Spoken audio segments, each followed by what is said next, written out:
Hello, Internet. Hello, all you denizens of geek out there. Welcome to another episode of the Get Geek podcast. This week, we're going to be talking about our favorite movies of the last decade. We're going to be talking about our top 10s, each of us, and we're going to be a little bit of detail as to why we enjoyed these movies so much. But first, let us introduce ourselves. I'm Jose. This is AJ. Wolfie. This is AMC Walter. Eli with the Fendi products. Aight. And why don't we just, as usual, jump right into it? Eli, why don't you start us off and tell us what your favorite movies of the last decade are. Go! So, starting from my top 10 is Thor Ragnarok because I felt like it had a great storyline. And it didn't go exactly along with the comic book, but it had somewhat close to it, so that I really liked the storyline. Hereditary, it didn't scare me as much as most people would be scared, but I felt that it was very unsettling, and I put it up there for my horror movies. Logan. Wait, you got to give us a number. What number we're at? This is number 8. Number 9. This is number 8. This is number 8. Okay, good. Number 8, Logan. Again, I felt like it had a great storyline and definitely a way to end Wolverine's thing, and very emotional. Number 7, Quiet Place. It was a short film, but it was very suspenseful, and it was fun to watch. Number 6, Game Night. Very Interesting. very comedical. I really liked it, and somewhat confusing, but it's definitely up there. I heard it was Top of pretty good. Logan? Wow. I heard it was pretty good, though. Yeah, it was. It was good. Oh, you I saw liked it it. also? I had fun. Yeah, I had fun watching that movie. Well, Interesting. you're right. It was fun. It was a fun movie to watch. Okay. Not cop, though. ¿Qué es el número 5? What am I up to? You're up to Number 5. Oh, number 5? We got the math for you, no worries. Yeah. Number 5 is Infinity War, and that's because it's Avengers, so I can't really give you another explanation.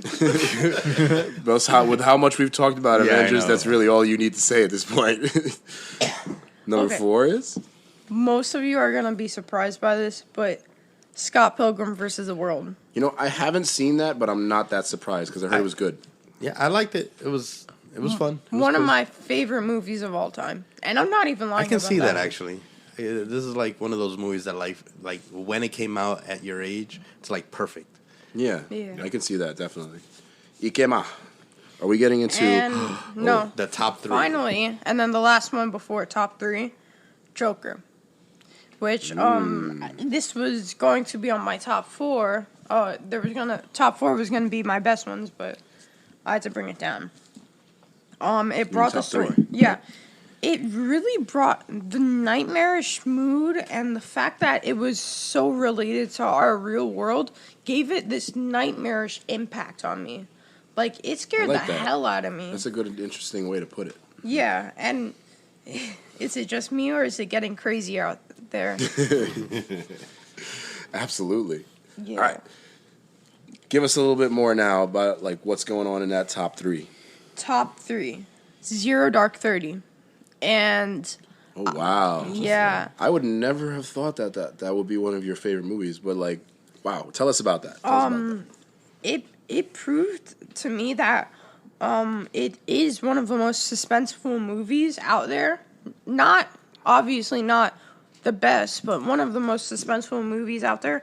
And it showed that to me through its like militaristic actions, especially the last few scenes, which obviously I can't get into, but it really put me at the edge of my seat.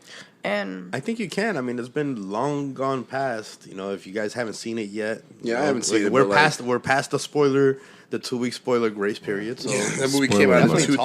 2012. it is one of my favorite Bin Laden movies too, dies. because of Boy, this is based on the true story of the Bin Laden yeah, raid, right? Exactly. Spoiler Spoiler alert. alert. So, He like, dies. Yeah.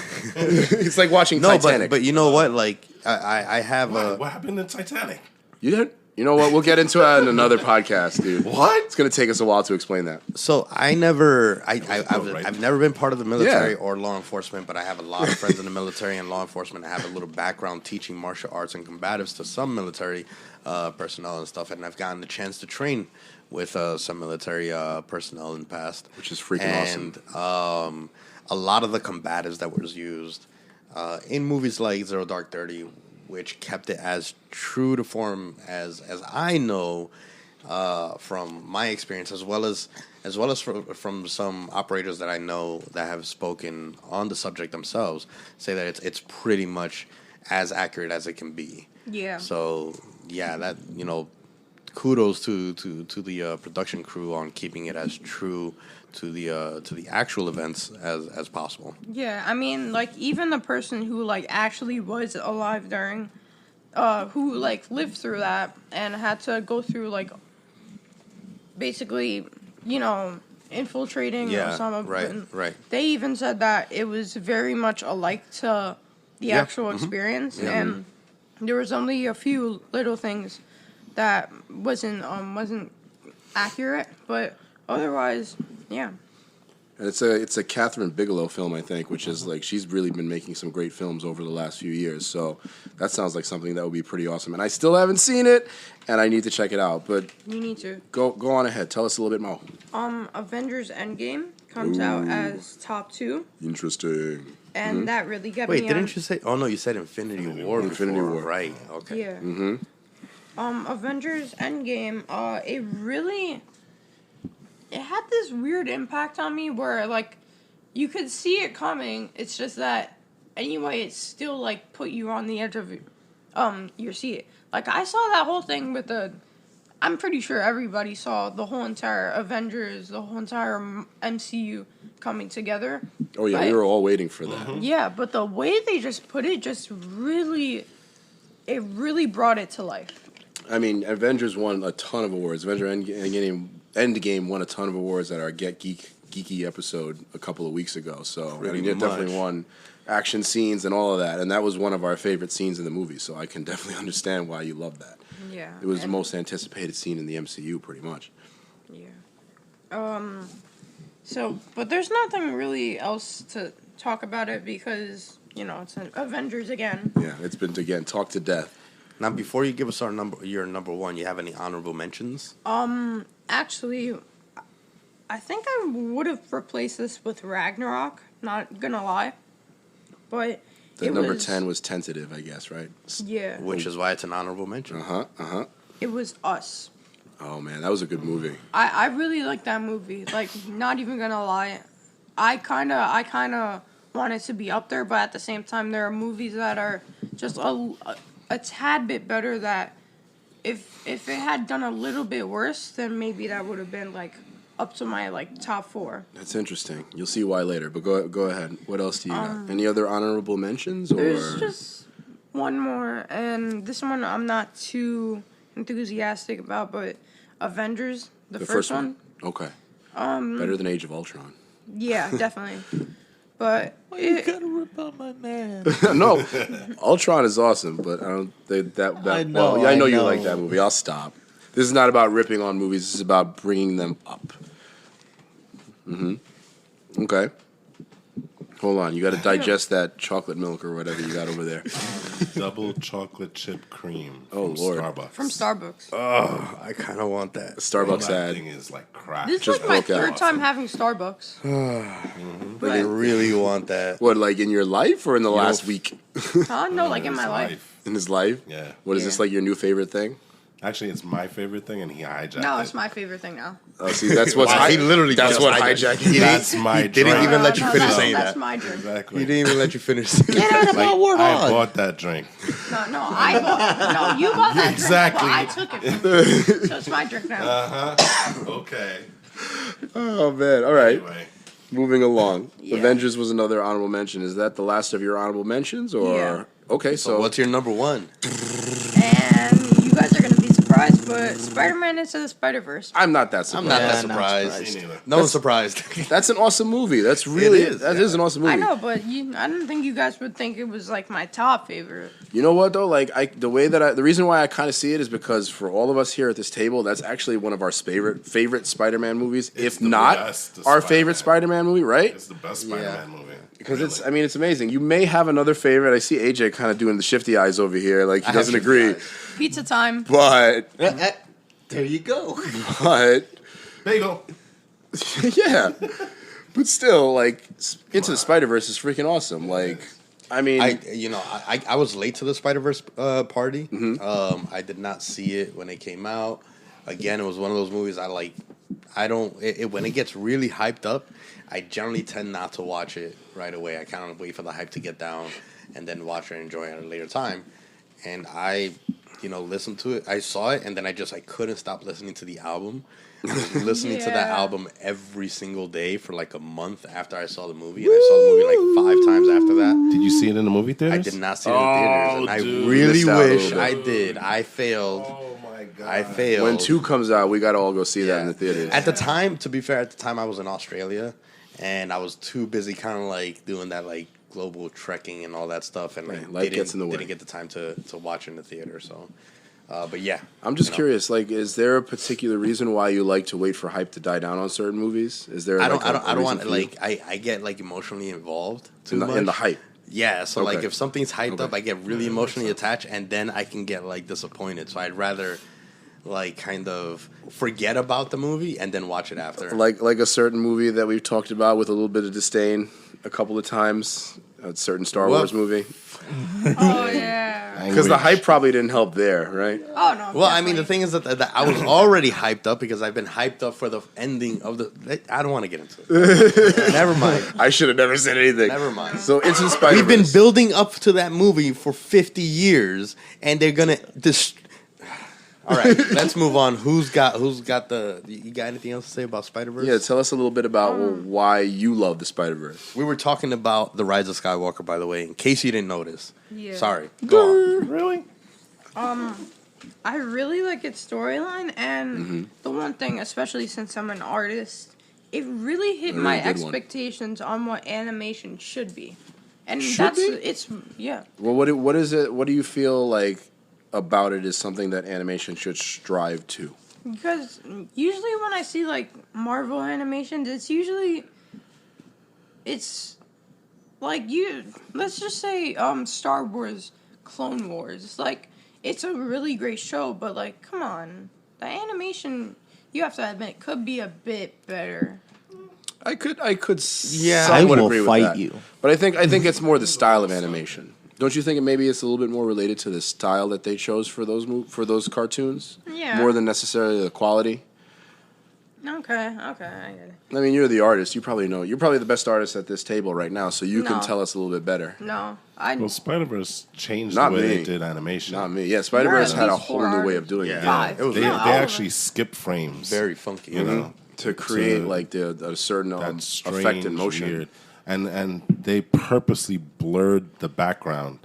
I don't know if you had this weird thing, but Yeah, it looked when I was 3D. watching it, it looked weird because It looked 3D yeah, or yeah, VR. your eyes couldn't really focus. But all that was much. that was because of That the was dots purposely. to But make you know it like the a thing comic. is, like, I purposeful. think it was meant to look like a moving comic book. Yeah, Yeah, that's exactly yeah. the reason why they What did they it. did. So they had like textures that you would find in comic book panels. Yep. They had actual comic book panels sometimes. They had the and stuff like vocal that, the voice yeah. bubbles Yeah, exactly. and the Bagel. sound bubbles, bagel, Yeah, all that I think stuff. they tried to stay like true to comic book colors, Mm-hmm. right? So like if you can only put like X amount of colors on the page, they try to kind of keep that Yeah. kind of thing going so that it feels like you're watching a comic book play out on its own, right? So It took me a couple of minutes to get used to it, though. that's true. Yeah. Yeah, in the It was beginning, I was a really little weird. like kind of I thought like my eyes were adjusting. messed Yeah, up I or felt like I something. needed to adjust to it. Yeah, So. I saw my girlfriend and she really liked it also, but she was like, "Is this in 3D? Is this supposed to be in 3D or something like that?"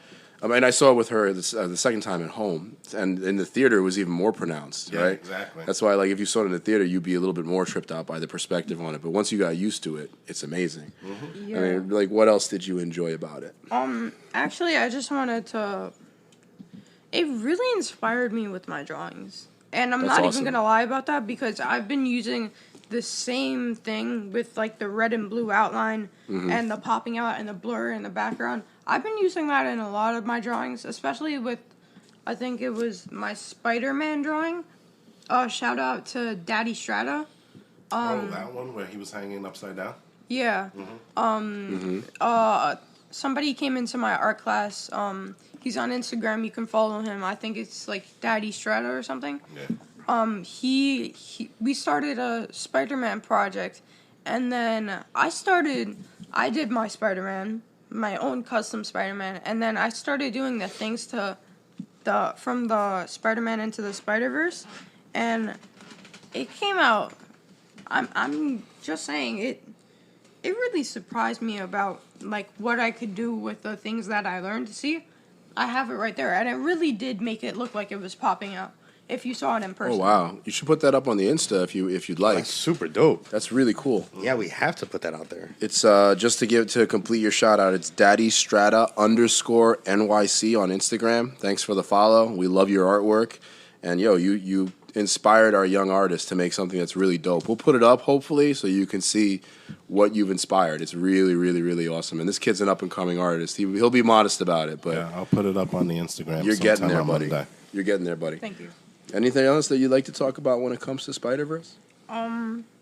Well, aside than that, one last quick mention. I really like the comedy and the action, especially that bagel part. Bagel. I think we all love Bagel. that. Yeah. That's the most iconic moment in that movie of hilarity, I should say. Yeah. So that's it, basically. Yeah, a very emotional movie too, which I really, really and loved. then- About family. I really love that aspect of it. One last thing. Yeah. The music. I know you were obsessed with that song for a little while. I remember that. There's also this this other song that was playing when like Miles Morales was jumping off the building, and I really love that scene. Oh yeah, that's an awesome song too. That's when he's with like the when glass shattering. that's when he finally like really It's owns Danger. powers at the Yeah, end, it's right? Danger. Danger. That's yeah, my yeah. favorite song on the entire That's such a soundtrack. good I track. love that I agree. song. That song pumps me up right before I start training. That's actually a good song for that. I should add that Oh, to yeah. my motivation playlist for the gym. That whole entire soundtrack. I'm gonna do it right now. That whole entire soundtrack is trap. No, it's Including not. some- It's Sunflower? not Not all of trap. it. No. Sunflower all of is. it. That's Post Malone, right? Sunflower. Yeah. Ew, disgusting. But that's not like trap. Yeah. He doesn't like Post Malone. No, I think he's. Didn't you love that song though?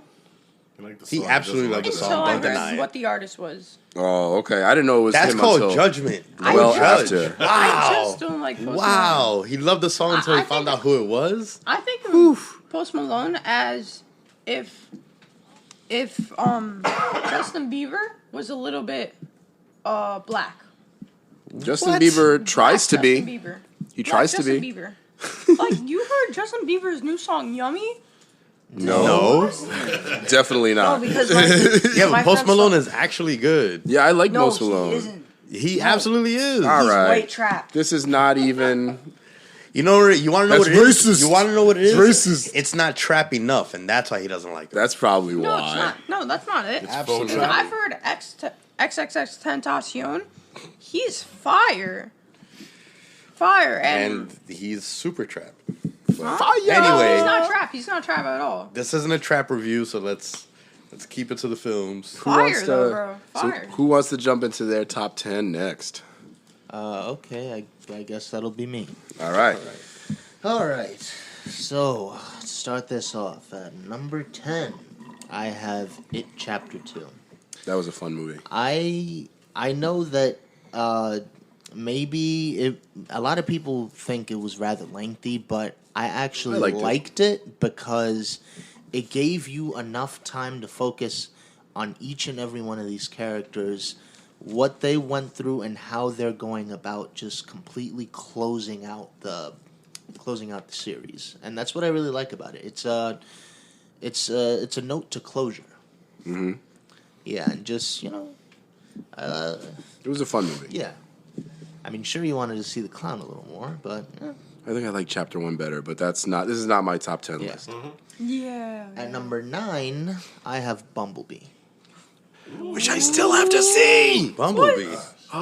Yes. About that movie. Same here. My God. the Transformers universe has been due for some justice, and that movie certainly did it. All right, I guess I'm gonna have to watch it. I heard mean, it just was good. not even It just was good. not even just the G1 designs that were in that movie. This was, if ever, like, I really liked Revenge of the Fallen, and I have some respect for the original Transformers, but if you had to liken it to any one of those movies, it was the most like the first one, but in my opinion, better. More well done. First one was pretty good, so if that's the case, then I probably enjoy this Yeah, more. and the thing about it teased the war on Cybertron, Yeah, which was it did. oh my gosh, Okay. gotta watch it. You guys gotta watch it. At number 8, I have Legion. And yeah, you know what I'm talking about. How did I not think of that? Oh my So, god. if ever there was, I mean, the themes aren't exactly the same, but the closest you're ever going to get to a supernatural movie, again, in my humble opinion, is going to be Legion. And it's basically about, so it's the end of the world, but it's not the end of the world that you think. It's not the apocalypse, oh, the devil's coming out to get us. No, it's the angels that are coming to get us. And it completely flips the script on, like, because everyone has this idea that, oh, angels are good. Well, no, not in this movie. Angels are so bad. And then once, oh God.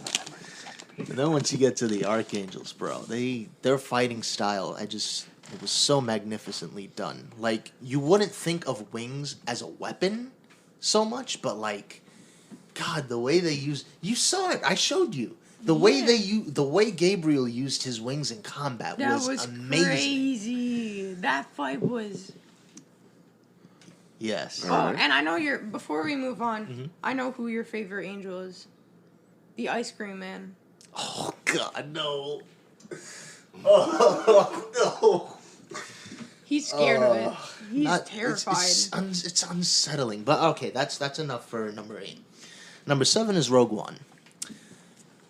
Out of Solid all the choice. Star Wars films that came out recently, the most respect goes to Rogue One for me.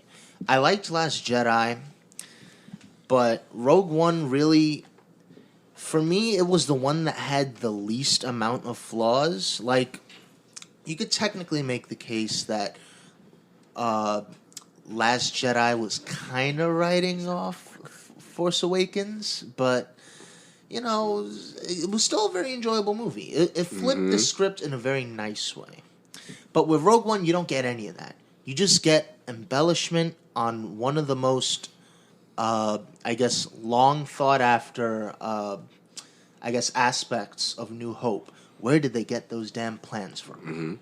And it, in my opinion, told the story wonderfully. Number 6 is Shazam. I had a blast with that movie. Forgot about that one too. That came close for me, but yeah, it's a great movie. Very good. I have this one this is like my comedy. So like it's superheroes, but it's comedy because this is the one thing I love from that movie. The villain's name, I forget what his name is. Dr. Savannah. Yes. He's giving his evil bad guy speech, and they're like thousands of feet in the air across from each other. I can't hear you. Yeah, that exactly. That's You know the what? kind of, Forget it. that best embodies what Shazam is and what I love about it. It's a great family movie too. Yes. Much better than I expected it to be. At number 5, I have Alien Covenant. Ooh. And here's why it's... See, I was really hoping that... what is it? Predators? No. There was a new Predator that came out this recently. I forget No, what Predators. The Predator. The Predator. Yeah, Predators was just before that. I think. Supremely disappointing. That's the one with Adrian Brody. Yeah. Yeah. Supremely disappointing, in my opinion. But Alien Covenant, it's like Predator used to be so cool. It's kind of falling off. This movie really made up for it because you had Prometheus, all right, nice, I guess, origin story for the alien. And then Alien Covenant went and further embellished that story. And me, I love embellishing details and where certain things come from. And that movie was great for that. Also, huge shout out to what's the guy's name? I love him so much. The guy who played the android. Isn't it Michael? No, not Michael Fassbender. He's in Yeah, another one, right? Michael It is Fassbender. possibly Michael Fassbender. Yes. Yeah, because he was also in those other. Yeah. The old one was the guy who was like Bilbo in freaking Lord of the Rings or something like that. Yeah. Utani or something like Wayland No. Utani. No, that's not the one I was thinking Wait, of. what? I thought you were talking about the original Alien movies. Forget it. Yeah. No, that's a different. Yeah, that's a totally different guy. Yeah.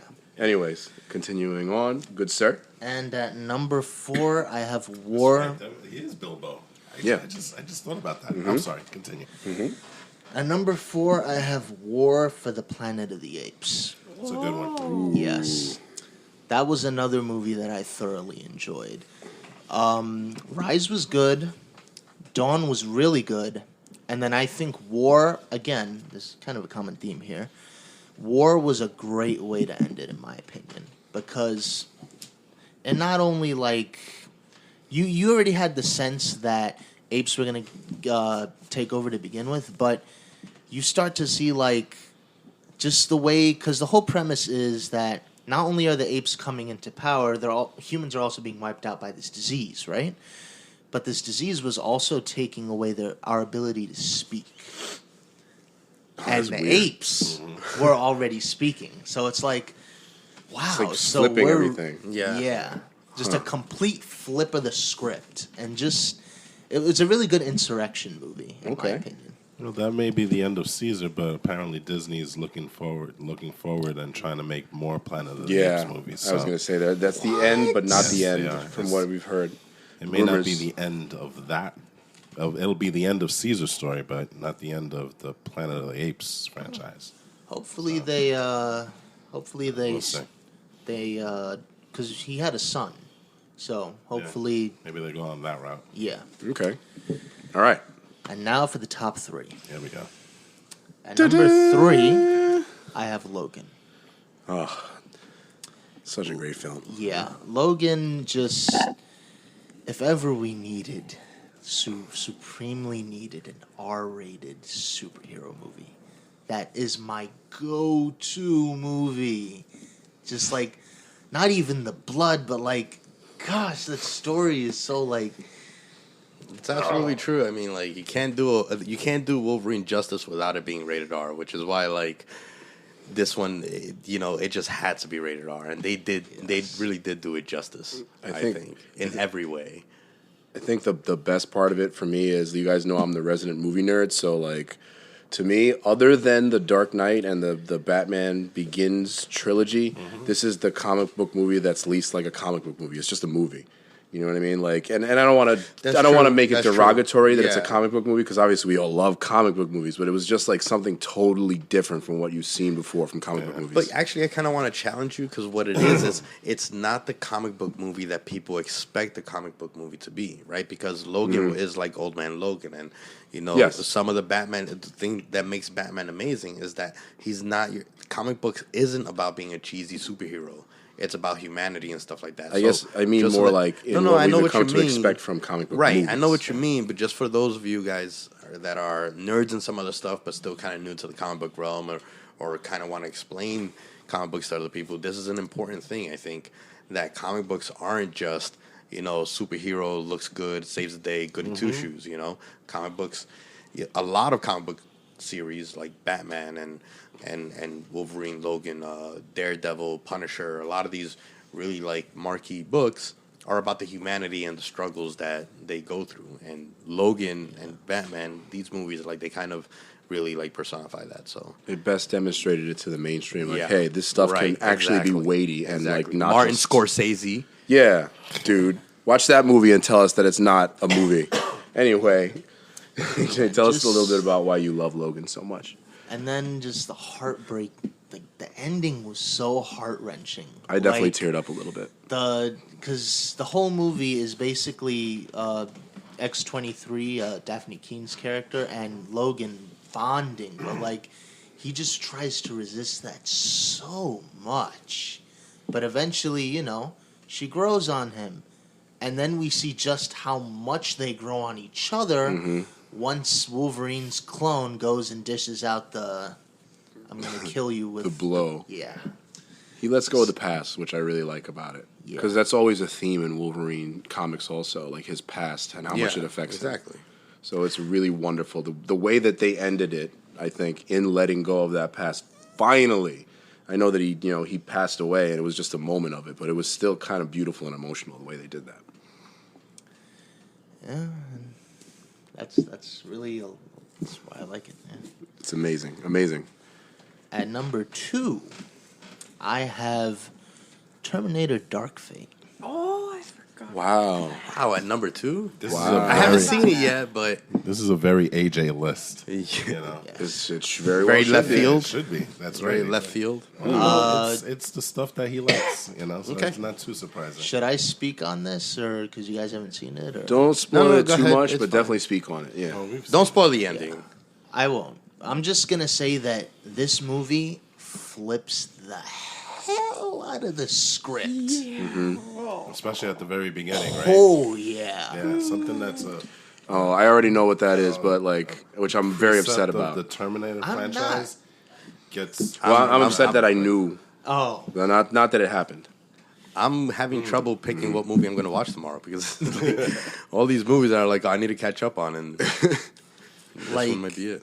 Just that first scene just completely took me off guard. Like, That was surprising. wow. You say goodbye. That was really I crazy. say hello, hello, goodbye, hello, goodbye, Like if hello, goodbye. if there I'm was sorry. any one moment in time where I could say I genuinely could not see that coming, that's the poster boy. It's literally the poster boy. You're man. giving away too much. All right.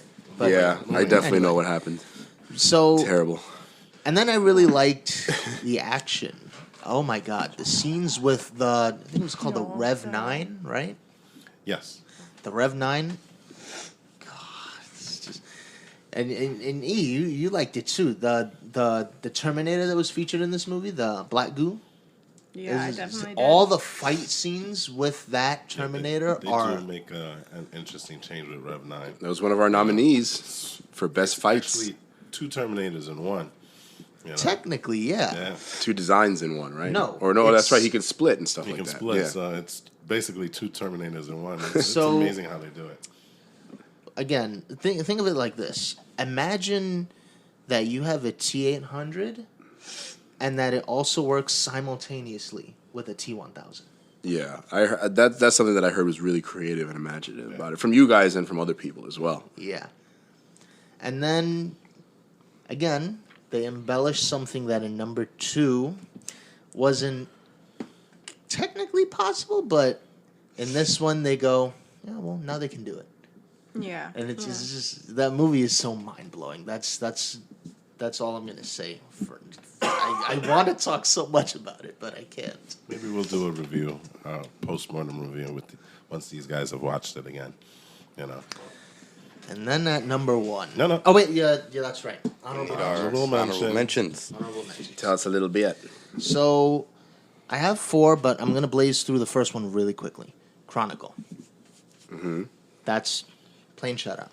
I forgot about that. Number 3, Ad Astra. I actually really liked it. I really did. Number 2, or it's technically 2, well, 2, but the Creed series. I felt like it was a great follow-up to the Rocky movies. I like Creed and Creed 2 a lot. And I really, really liked, what's his name, Drago's kid in Creed 2. I think that actor actually is going to go on to big things. Yeah. Yeah. Mm-hmm. And then at number 1 of the honorable mentions, I'm gonna say Godzilla Resurgence Shin Gojira or something like that. Yeah. Gojira. That's in the honorable mentions because while I liked it, it didn't quite crack the list because I wanted to include like other genres. But what I really liked about that movie was that it really returned to the roots of the horror aspect of Godzilla. Mm-hmm. Like it really portrayed this constantly evolving just force of nature, like what Godzilla was intended to be by the original, in its original concept. Right. And at number 1, I just want to see if you guys get this. What do you I know think what it is is. number 1? Yeah, I know what it is. Something Godzilla. Yeah, Godzilla. King I mean, of you're the wearing a Godzilla shirt, monsters. so you're wearing a Godzilla shirt. You kind of gave it let me away. guess. Some of the letters are GODZILLA. Yeah. KING. Yep. Okay. All right. Yeah. OS. We know what it is. THE. And a So at number one Monsters. is Godzilla 2: King of the Monsters. I have been It is an waiting awesome movie. for a movie like this for so long. Like, whenever I need to, like, relive the glory days of Godzilla, I'm watching the Heisei era. Or, at best, the Millennium series, if I, like, really want a good fight. And then this movie came... So, no, even before that. You had 1998 Godzilla. That was... I mean... Moving on. Again, you had 20... There's a reason why that Godzilla is called Gino. Godzilla in name only. Yeah. And then you had 2014. It was a good way to restart, I guess, the new... I love that movie, actually. Yeah, it was Personally. good. But they didn't show Godzilla enough. And that's why I loved it, because they didn't, like, oversaturate. They made me want more. Okay. Yeah, but and then there's me on the polar end. It was like, it's an addiction. I need more. Exactly. Which is why... In that movie only showed up for like 5 minutes, right?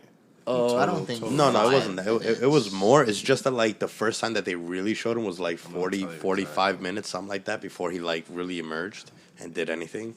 So that's what a lot of people were complaining about. But, you know. But even then, I give it credit for, the undertones. And again, going back to the whole nuclear weapons discussion, which was very prominent in the first film. And then I had what I'd been waiting for so long. A good old-fashioned monster smackdown. Featuring none other than the incredible Rodan, Mothra. You can never forget Mothra. The Big G himself. And then his ultimate enemy. Monster Zero himself, a.k.a. King Ghidorah. Monster Zero. Before we go on, No, that's Monster X. can I just Wait, interject real Monster quick? X. Godzilla in the 2014 movie was on screen only 8 minutes of that movie. Yeah, but it was 8 really good minutes. It's like an NFL game. It's only 11 minutes of actual action.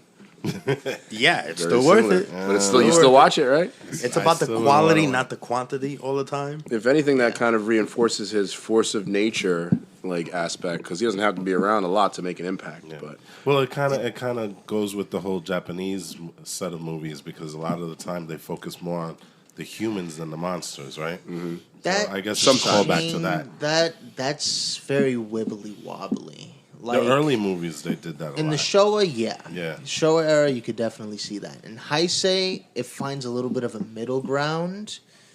And then in the Millennium, it's more or less all about the monsters. Yeah.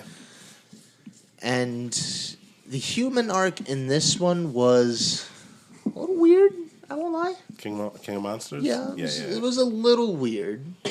But They tried to fit too much Godzilla. no, that was not the problem. That was not the problem. The lady with her Thanos. Yeah, that was a little weird. Yeah. That was the weird part for objective. me.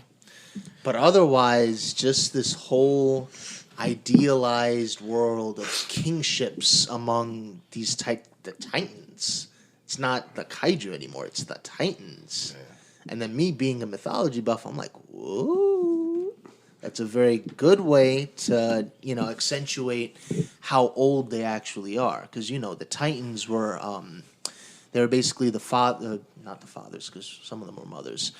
They were basically the progenitors of the gods, the Olympian gods. Mm-hmm. And so, in a sense, you can say that humans are the Olympians and that the monsters are the Titans, because they were the ones that were there first, ruling the world.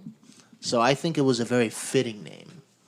And just the whole world that Mike Doherty was starting to build. It's just, I want more. And then Godzilla vs. Kong is coming out soon. So And I love the special effects in that movie too. That was one of my favorite ones. AJ's number one list of the 2010s. His number one movie is going to be Godzilla, King of Monsters. When we do the next 20s, decade, it's going to be Godzilla versus Kong. Yeah, we already know this. So 10 years from 10 now, years from now, you heard it hopefully. here first. We'll see what happens. And that wraps up my top 10 list. All right, that was a very interesting top 10 list as well. Who wants to? Does anybody I can else want follow to up. jump in? All right. So in number 10, I'm gonna go with John Wick.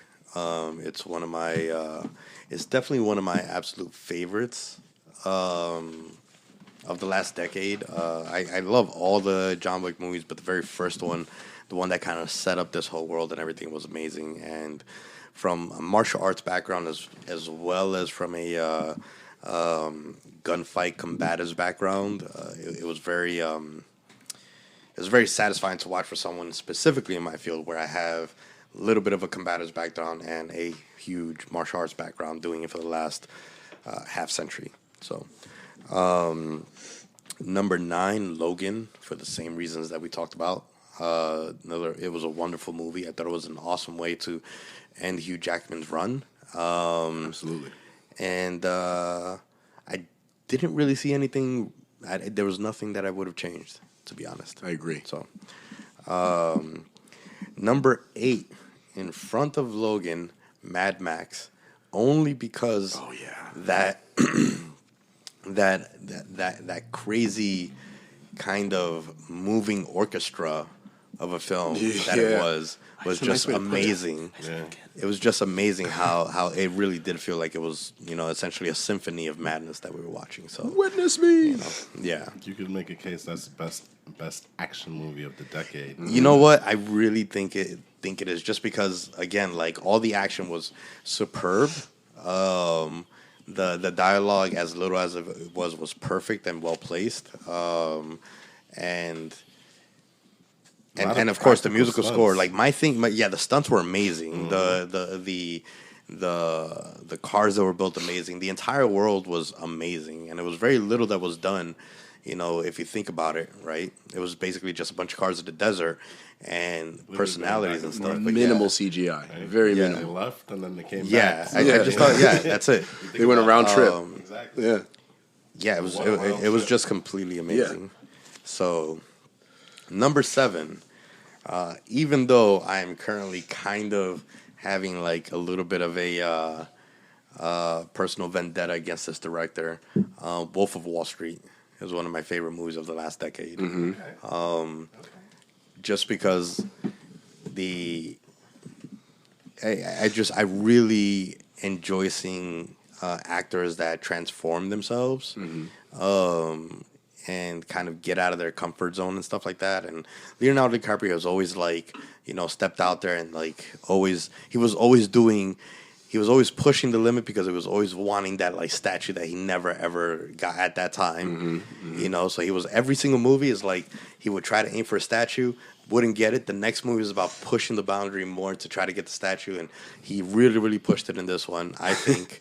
Leo's a great actor, but his accents suck. That's the only thing I'll say.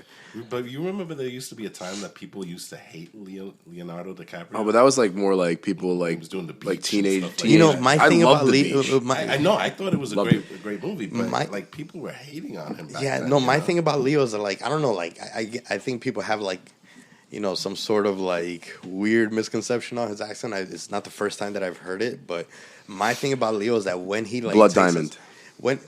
Blood Diamond was not that bad. That accent was awful. I dated a South African girl, sounded just like him. Well, they didn't sound okay. like a dude, but we were about to say. Okay. it wasn't that far off. Okay. Yeah, it was very, very close as far as some of the slang and stuff that he used. But regardless, by the way, Blood Diamond is actually one of my favorites too. That's also an awesome movie. Yeah. I think it was the decade before, I think, right? But Yeah. In number 6, Drive. Drive is was a good actually movie, one too. of my favorite movies too. It's hard. This list is really hard. I actually was. really wanted to put Drive in my top 3 when I first thought about this, because again, score was amazing, pacing was amazing, acting all around amazing. I have nothing negative to say about the movie. Last Jedi in number 5. I know it might sound controversial, but the nerd in me loved everything. I loved the direction of where it was going. You know, as far as like the. I'm sorry, I'm nerding out because I completely forgot to put that on my list. So then it wasn't in your top 10. No, it was.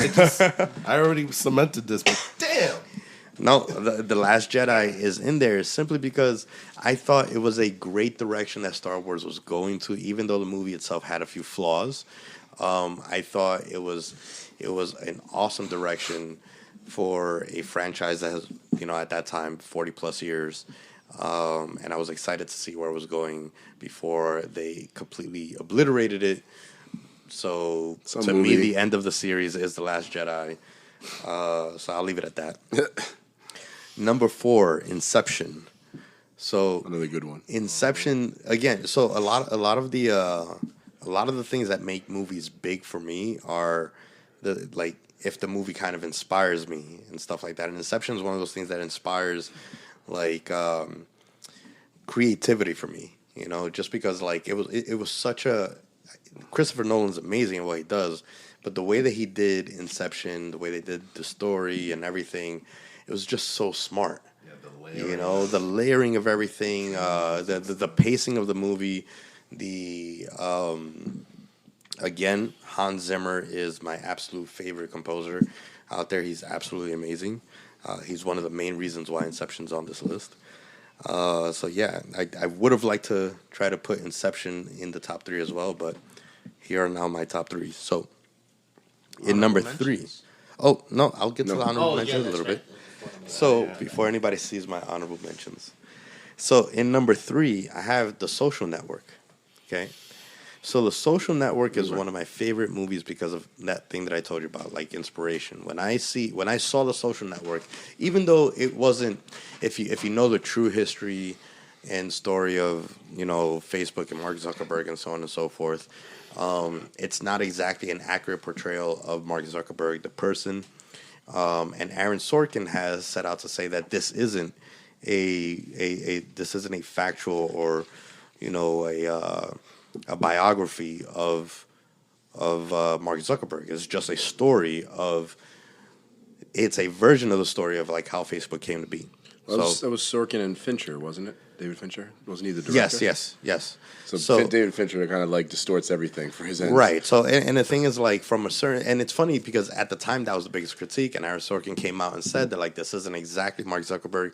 I think time has kind of shown that Mark Zuckerberg actually is kind of similar to the character in the movie. Yeah. Just from like his, you know, he's been in the news a lot lately over the last few years. Mm-hmm. But anyway, the movie really did. Every single time I need like a little bit of inspiration to, work a little harder in my business that I'm building, my martial arts school and other creative endeavors. I kind of watch like Social Network, and it makes me want to do something. You know, it makes me want to do something big. Like this guy, like, you know, Mark Zuckerberg, as well as the other people that helped build Facebook. You know, everything just started with a very simple idea, and they just did not stop working because they believed so much in that idea. And not saying that everybody can create a Facebook, but for me, it inspires me to keep working at the idea that I have and have faith that like whatever it is that I'm trying to build or create is going to come to fruition someday, as long as I keep like busting my butt to work at it. So Social Network really, really inspires me from that point. You too can alter the fate of the world. I mean, I think we all can at one point or another in some small way. To a huge degree, perhaps. Maybe with this podcast. I'm sorry, go ahead. Number two. Oh, okay, yeah. Blade Runner 2049. Oh man, that really almost made it for me. Oh man, not to give away what's on my list, but I love Blade Runner. So Blade Runner is one of those films that you gotta kind of Like, you can't just jump into Blade Runner. I fell asleep the first time I saw it in the movie theater. I saw it again, and I loved it. It's a tough movie to watch. I don't know if you saw. Did you see the original Blade Runners? Oh yeah, I love the original Blade Runner. My favorite is the director's cut where they insinuate. Right, but there's the director's cut, and then there's the final cut. There's like two There's the final. There's a final cut. Is the final cut the one where they insinuate that he's also a replicant? Yes. Yeah. Right. Yeah, yeah. Then that's the one that's the one that I like. But the final cut does a lot better job of pacing and stuff like that. But the thing is that, like, the movie was meant to be kind of a film noir kind of type of movie, slow pacing, very thematic and stuff like that with the atmosphere and so on and so forth. And that was something that I didn't understand really when I saw Blade Runner when I was a kid, when I first saw the original Blade Runner, and I didn't like it. But then, in preparation for this movie, I saw Blade Runner again. I saw the final cut as well. And I understood it better. I appreciated it better. So then when I saw Blade Runner 2049, I was already in that mindset of appreciating for its atmosphere, the nuances, especially of Ryan Gosling, which is, one of my favorite actors, because he's like, he can convey like this very vulnerable emotion with without speaking, guy, right? Yeah, exactly. And then the thing is with this movie, like, there's very few scenes where he actually like conveys like human emotion, because you can see him suppressing that human emotion throughout the entire film until it actually kind of explodes out of him. And when it does, for me, it's like pure cinema for me. Like the time and place that he explodes with this emotion and the visuals and all that stuff. Visuals are amazing. I thought it was an absolutely amazing movie from a cinematic standpoint. So that's why it's in my top 3. And with the up and coming Ana de Armas was in that movie as well. If you remember, she was his girlfriend. That was the hologram AI type of thing. So that was her. Yeah, that was her. I really love that movie. Like I said, I fell asleep because I went to see it at midnight. That was my mistake. That's a tough movie to watch, like in the dark, late at night. Yeah, it is a tough movie to watch. I saw that at the Alamo Draft House at midnight.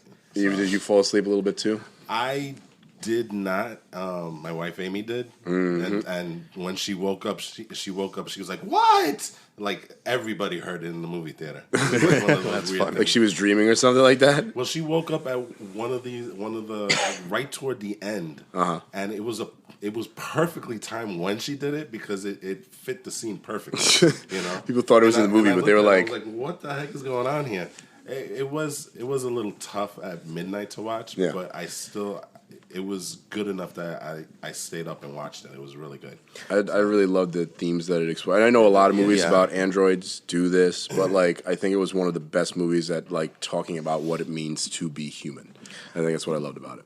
It's one of those movies that like it's because there's so much nuance throughout the entire film that you really do kind of have to watch this film with plenty of time in between, multiple times, so that you can learn something new every single time you watch it. That's how I felt about the original Blade Runner, and I feel like I can still watch the original Blade Runner and pick up some new things. That's how these movies are really, really deep, and that's why I love them so much. And it's one of those movies that like you either hate it or you love it. Yeah, I loved it. So I can get with a lot of people not liking it, but for me, it's definitely in my top. And before I get to the number 1, my honorable mention is going to be. I have 2. So the first one's going to be Django. I love Django Unchained. It's one of my favorite Tarantino movies, but it's another great Leo performance. Yes. It is another wonderful Leo performance. I thought that was like he was amazing in the film. It's not one of those films that I can just leave playing in the background all the time. It's like a lot of these films on the list, I have no problem watching over and over and over again. And Django is one of those movies I got to kind of still be like in the mood to watch. I can't just leave it in the background like as like white noise and stuff. I approached my list the same way. I was like, how many times have I watched this movie? Yeah, that's that's how I have it. And then the other one on my honorable mentions is Joker. And the reason Joker's not in the top 10 for me is because as much as I loved the movie, I I thought that it was still a great movie, especially in the field of the movies that came out in the last year, which is why it deservingly won the Academy Award for Best Movie. Best actor. Best actor. Best actor. So, but I think because of Joaquin's agree. performance, deservingly so, won and all that stuff. I still just thought it was a great Joker movie, not the best Joker. Heath Ledger is still my Joker. I agree. And he's not the real Joker. Joaquin. We don't know this yet. Yeah, I know. I'm just throwing that in there to be a troll. But again, still the thing about it is just that, like, I thought it was just a really great movie. I don't think that there was, aside from the performance itself, okay, the performance was phenomenal from Joaquin Phoenix, but the story itself was still just it was still just a good movie. It wasn't anything that was like groundbreaking to me. It wasn't. The performance was groundbreaking. The story itself was not anything like astounding. Like like a lot of these movies that I have on the list for me are stories that I can't imagine seeing anywhere else. I can totally see a story like the Joker being told from like 12 Monkeys with Bruce Willis. We already saw a movie like that about 30 years ago. It's called Falling Down. Or Taxi Driver, or Taxi Driver. So like it's Falling Down is good though. These are it's not like a groundbreaking story, and all that. So, and number one for me is going to be Interstellar, because Interstellar for me is a movie that I can watch at all times. I think that the soundtrack to Interstellar is absolutely amazing. It's a movie that kind of, again, inspires me to do great things, just because, like there's more out there for the, when it comes to like the theme of like exploration in space and stuff like that. Like it just inspires me to like want to do more. And but you really enjoy inspirational movies. Is kind of like I do. That I get from here. Which I understand. Because for me, like inspiration is what gets my emotions going and stuff like that. And I like feeling hopeful about, and a lot of these movies are about like feeling hopeful about the future and stuff. And nothing's more hopeful than a movie about like saving humanity. Right? In the craziest way. In the craziest way, in the most unimaginable way. Yeah. And like it's literally breaking the universe to save humanity. Right, exactly. And mainly because of the score from Hans Zimmer. I literally listen to the entire soundtrack like all the time. Whenever I'm doing work, I put it in the background. If I'm cleaning the house, I just put it in the background just because it's easy. Don't need lyrics. I just when I listen to the soundtrack, I'm replaying the movie in my head because I already know like the different scenes based on like the soundtrack itself. So I loved the design of the sets and of the places that they visited in this movie, like that ocean planet, right? And like the ship, the black hole looked amazing. Apparently, being modeled after real physics. Well, here's the thing. That's something that was interesting. Until we actually got the first image of the actual black hole. Before that, 99% of scientists said that it's not factual because that's not what a black hole would look like. And they were all wrong. 3 or 4 years later, we got the first image of the black hole last year, and it looks exactly like the black hole that was used in the film. Right, we've got that first blurry image, and already you were like, holy crap, it's Interstellar. Yeah, exactly. And then you got the clear image, and you're like, it's definitely Interstellar. Yeah. And so that's my top 10. That's a really awesome and interesting top 10 as well. And I really like the angle that you take, like I said, of being inspired by film, because that's kind of what you do with art, right? Art is supposed to inspire. For me, art for me like has to like kind of inspire, good art should inspire at the very least. Even bad art, but good art like almost creates a greater inspiration in you, which is interesting. Bad art inspires you to break it. To let it die, kill it if you have to. Oh God. Anyways, Rise Skywalker. All right, so let's get into my list, and my number 10 is not going to require a lot of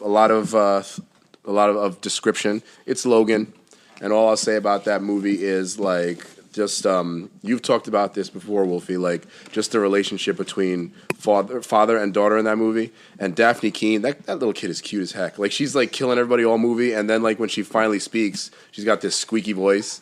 No, like it's in Spanish no less. Awesome, love that movie. My number 9. And this is a movie that you recommended to me, Walt, and I am so thankful that you recommended this to me because it's so out there. Is Mandy with Nicolas Cage. I love that movie. Man, I forgot about that. I still haven't seen it. Craziest thing? I loved it. It's beautiful. And you watch it, and like, there's so many weird layers in every moment that you watch. And it's like the special effects are awesome. The action is out there. Nicolas Cage is crazy. Like, just everything about that movie visually is like it's. To me, it's probably one of the most interesting movies of the last decade, and that's why I love it so much. Never watch that movie while you're on drugs. Not that I'm saying you should take drugs, but never watch that movie while you're on drugs. That movie is a drug, though. That movie does get you messed up, I think. Oh, yes. Number 8 for me was a movie that I recently talked about on a previous podcast. Was Uncut Gems with Adam Sandler. Okay. Oh my gosh! Watch that movie. Can't believe I didn't put that in my top 10. That movie is so good. You know why I love that movie? Because like the entire movie is an exercise in inducing anxiety and making you feel like you are his character. I was literally clenching my butt the whole time. Yo, and so one of my friends saw it the other day, and we were talking about how intense that movie is. It's really intense. And I really, really love it. And it really gives you a great insight into the mind of somebody who's just flat out addicted to something. And it's not drugs or alcohol, it's something totally different. He's addicted to gambling, which I thought was really interesting. And Adam Sandler is one of my favorite performances of the year. My number 7 movie is one of my favorite movies probably one of my favorite comic book movies that ever, actually, but Winter Soldier, Captain America Winter Soldier. And the reason for that for me was simple. I kind of touched on this earlier when we were talking about Logan, but for me, Winter Soldier was one of the first movies to take comic books, and again, not to denigrate the medium of comic books because the stories have always been so wonderful and complex, but it showed people that those kinds of movies, Martin Scorsese, could be really, really interesting and bend genres and do things that comic book movies, again, to be specific, hadn't really done before. So The Winter Soldier, great action. Love that movie. It's one of my favorite movies, obviously, of the last decade. My number 6 was actually It Follows, that little horror film that came out a couple of years ago. Movie. I actually had lost my enthusiasm for horror a little bit earlier in the decade, and then I saw It Follows, and that reinvigorated my love for good atmospheric horror. Yeah, horror's making a comeback. Horror's making a huge comeback, Yep. like you said, with people like Lee Winnell and like James Wan and all these wonderful movies. Just the way that Blumhouse goes about doing their business model and turning these little small budget films and making them like huge hits. Making them massive hits. And this was a really big hit. This was critically acclaimed. And I really enjoy movies that have a lot going on under the surface beyond what's obvious. And I think this movie has a lot of great subtext to it. And that really made me enjoy that a lot. My number 5 movie was Hell or High Water. And oh my goodness, to me, the easiest way to describe this movie in a sentence is if you guys have seen No Country for Old Men, this is this decade's No Country for Old Men to me. Just that caper movie, that movie where everyone's trying to somehow win over everybody else, and you're not. Even though in No Country for Old Men there was a clear villain in quotes, this movie doesn't have something as clear, right? But it's just awesome to see the interplay between everyone trying to get what they want for themselves in what are really rational and honest ways. They're just trying to they're trying to help themselves in this world. And the performance from Chris Pine was phenomenal. Jeff Bridges, phenomenal. I cannot recommend that movie enough. My number 4 was a movie that recently came out, and this one just slipped into the list.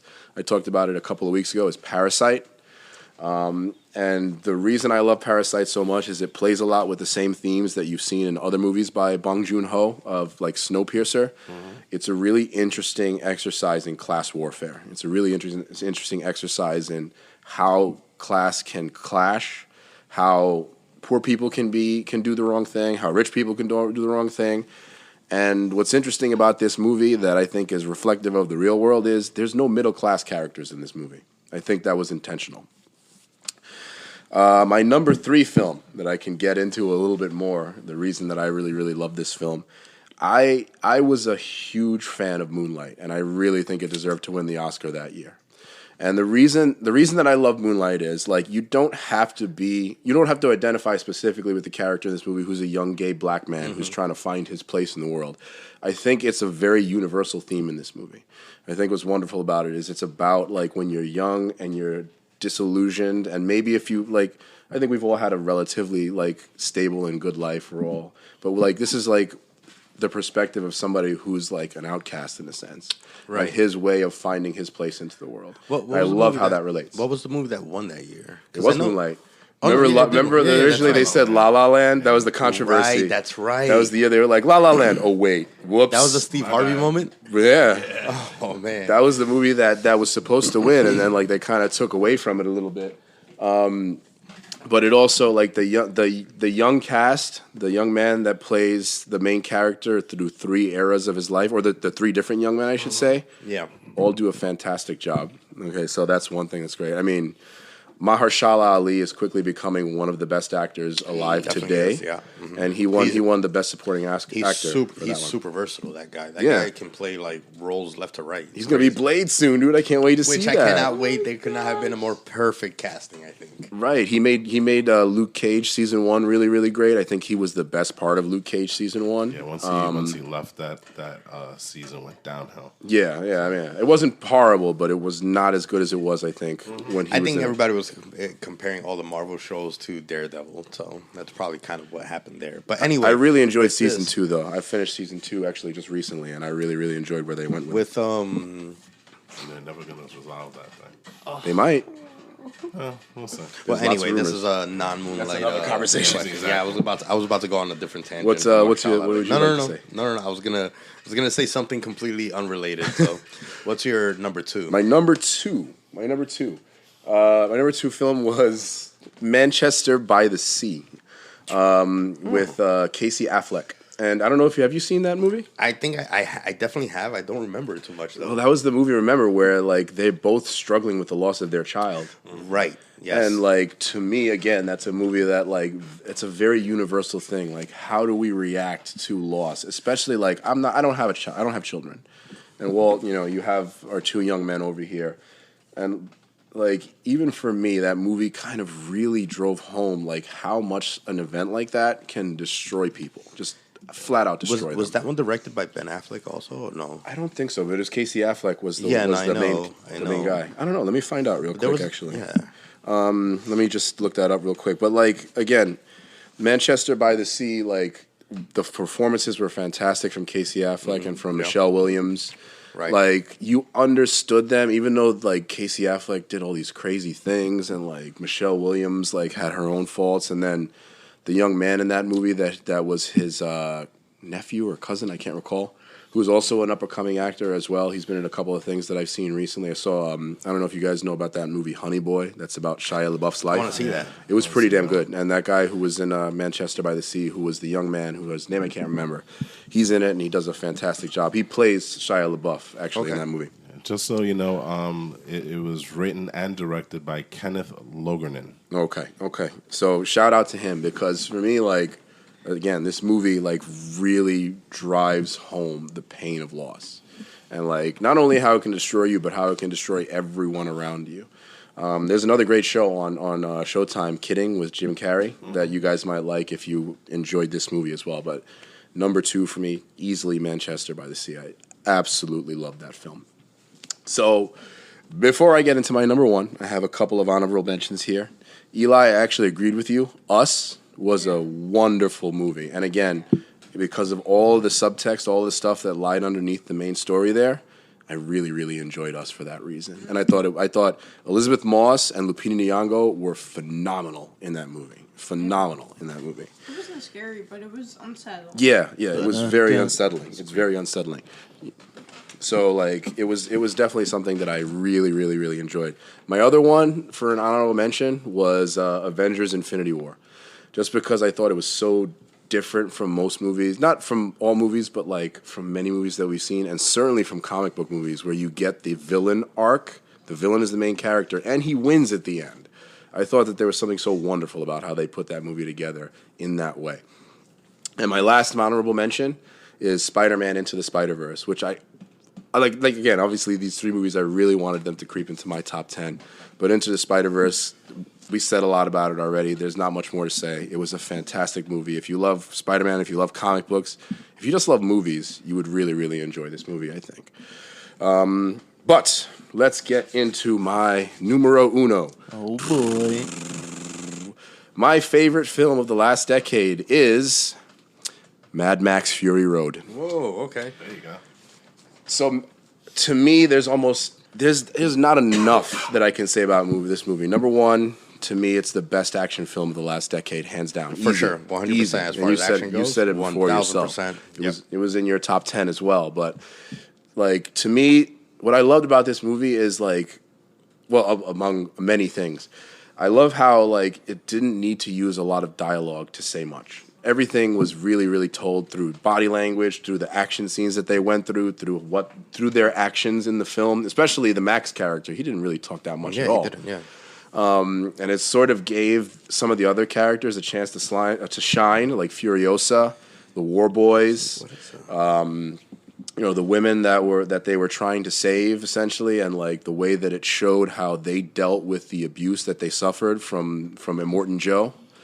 Again, this movie has so much subtext, but the chase scenes, phenomenal. Like the stunts are among the best stunts I've ever seen in any movie, hands down. Not even in just the last decade. I think stunt wise, that movie really accomplished something that, like, in a real sense, I think it kind of brought back more traditional stunts to Hollywood because they saw how well it could be done if you really planned it out in a brilliant way.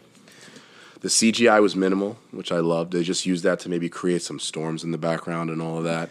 Yeah, I mean, Mad Max only had 63 lines of dialogue, or Max himself. Max had only 63 lines. Furiosa had 80, and the total count was like 1,247 lines, which all can be read in like about 5 minutes. Yeah, it was like, and a lot of it was Immortan Joe. A lot of it was Immortan Joe just like monologuing to his people. Yeah.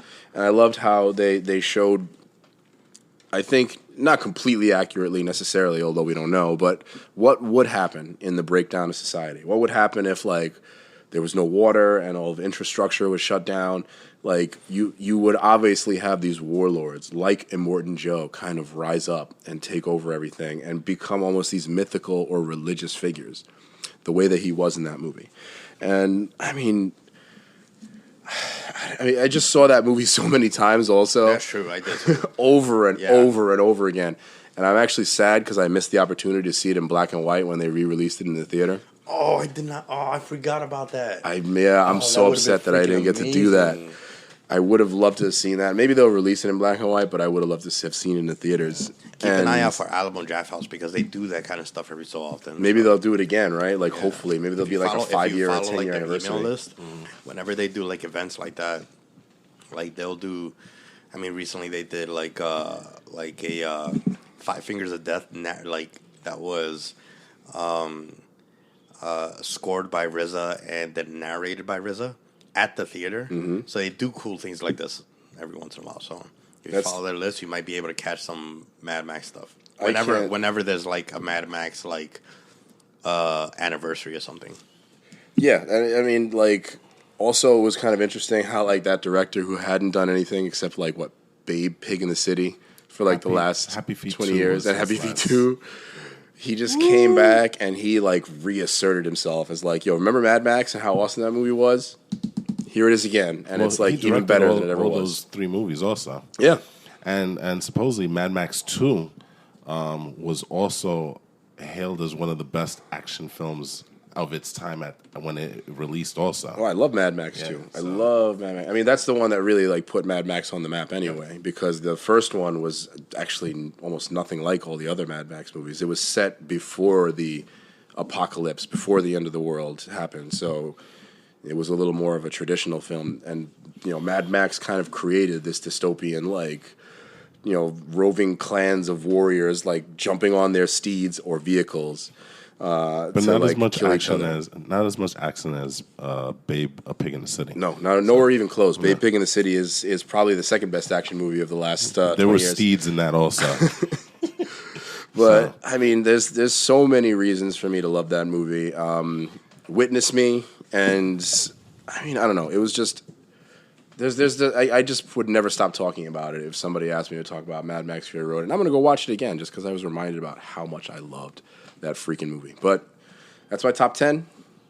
I throw it to you, sir, to take us home, All right. You know what sucks about going last? but not least.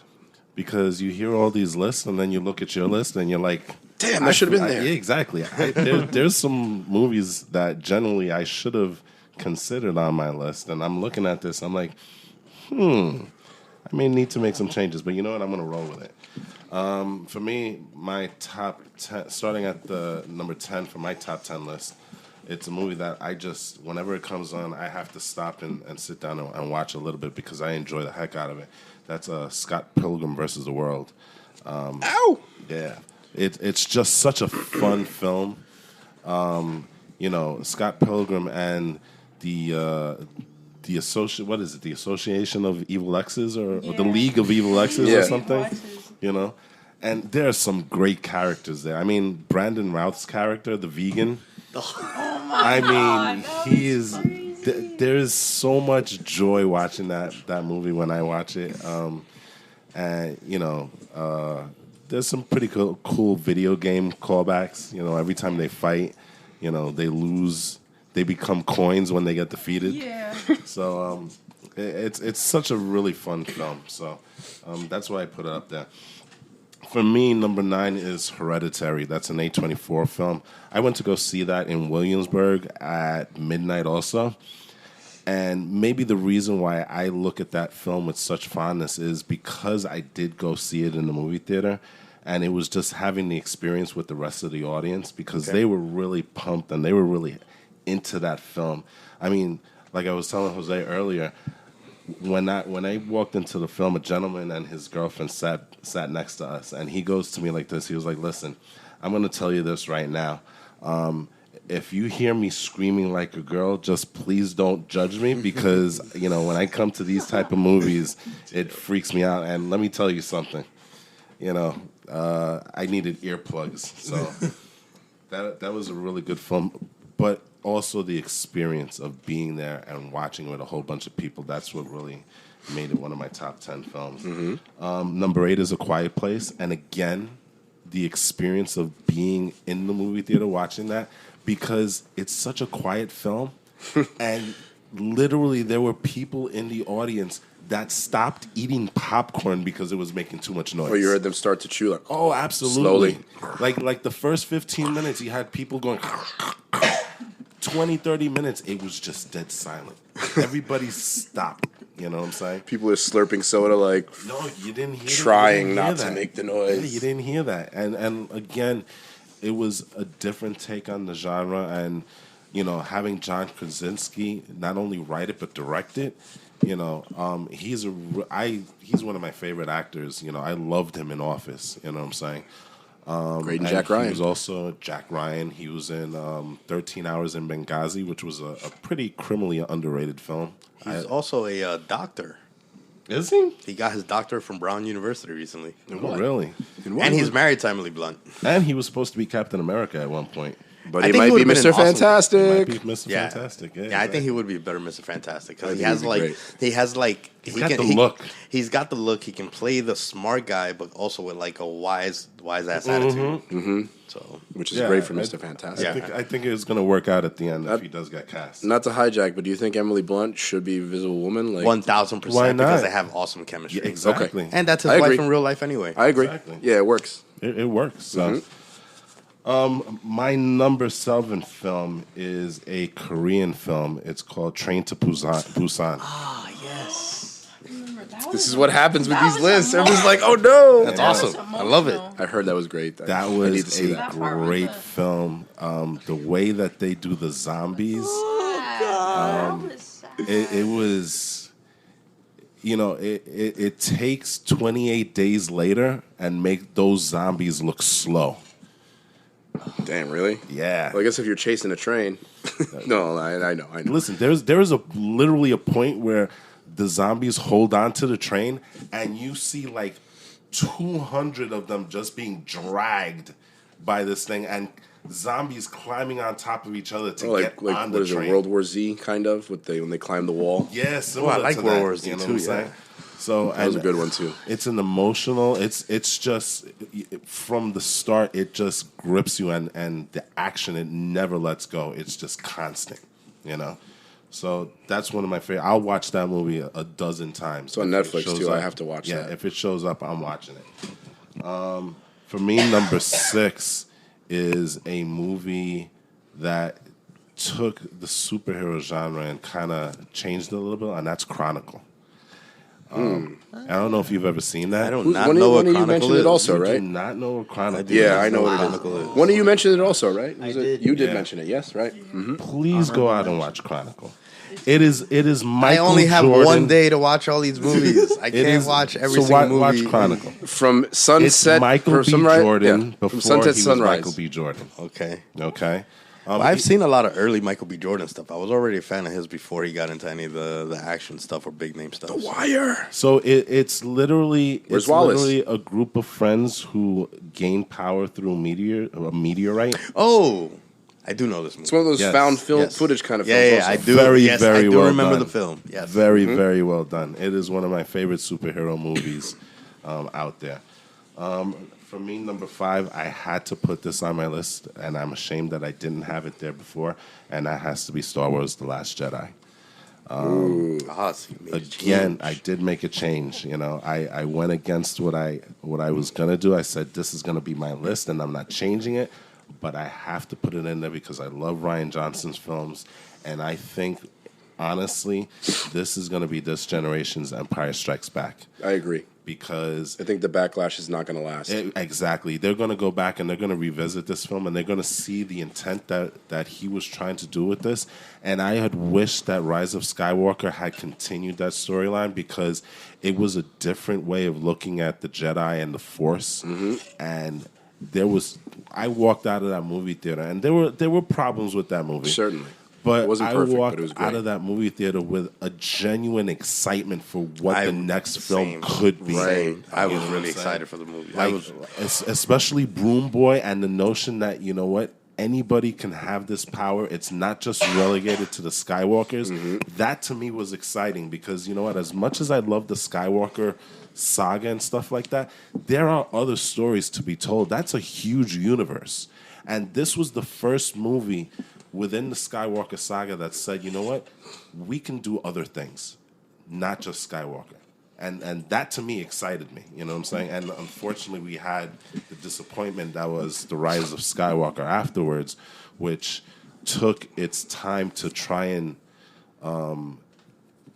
destroy everything that The Last Jedi was trying to do. Yeah. That was very disappointing, but I had to put it up there. Number 4 on this list is Spider-Man Into the Spider-Verse. And again, it is my belief. It is my belief that this is the best Spider-Man movie that we've had to date. And I love the animation style. I thought it was invented. I love the way they kind of had the different styles. For me, Spider-Man Noir was awesome.